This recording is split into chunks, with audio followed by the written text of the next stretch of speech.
রাজধানীর কাঁচা বাজারগুলোতে আবারও বেড়েছে ডিম, মুরগি ও আদার দাম, কমেছে মাছের দাম, তবে অপরিবর্তিত রয়েছে পেঁয়াজ, আলু ও রসুনের দাম। ব্যবসায়ীরা বলছেন, চাহিদার তুলনায় আমদানি কম ও মুরগির খাবারের দাম বৃদ্ধির প্রভাব পড়েছে বাজারে। বিস্তারিত জানাচ্ছেন সহকর্মী জয়নাল আবেদিন, ক্যামেরায় ছিলেন আলী আহমেদ। রাজধানীর কাঁচা বাজারগুলোতে সপ্তাহের ব্যবধানে কিছু কিছু সবজির দাম অপরিবর্তিত থাকলেও বেড়েছে বেগুনের দাম। কেজি প্রতি বেড়েছে 10 থেকে 15 টাকা। অপরদিকে ছোট বড় সকল ধরনের মাছের দাম কমেছে। কেজি প্রতি কমেছে 20 থেকে 50 টাকা। ব্যবসায়ীরা বলছেন, আমদানির তুলনায় ক্রেতা কম থাকায় কমেছে মাছের দাম। অপরদিকে সপ্তাহের ব্যবধানে বেড়েছে মুরগি ও ডিমের দাম। লেয়ার এবং ব্রয়লার মুরগি কেজি প্রতি দাম বেড়েছে 10 থেকে 20 টাকা। কক ও পাকিস্তানি মুরগির দাম কেজি প্রতি বেড়েছে 10 থেকে 30 টাকা।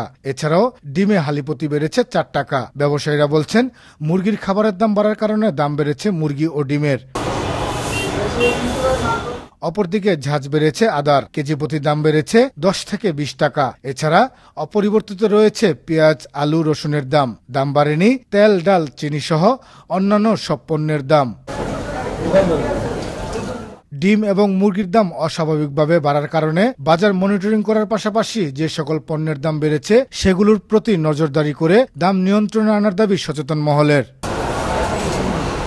জয়নাল আবেদিন, আনন্দ টিভি, ঢাকা।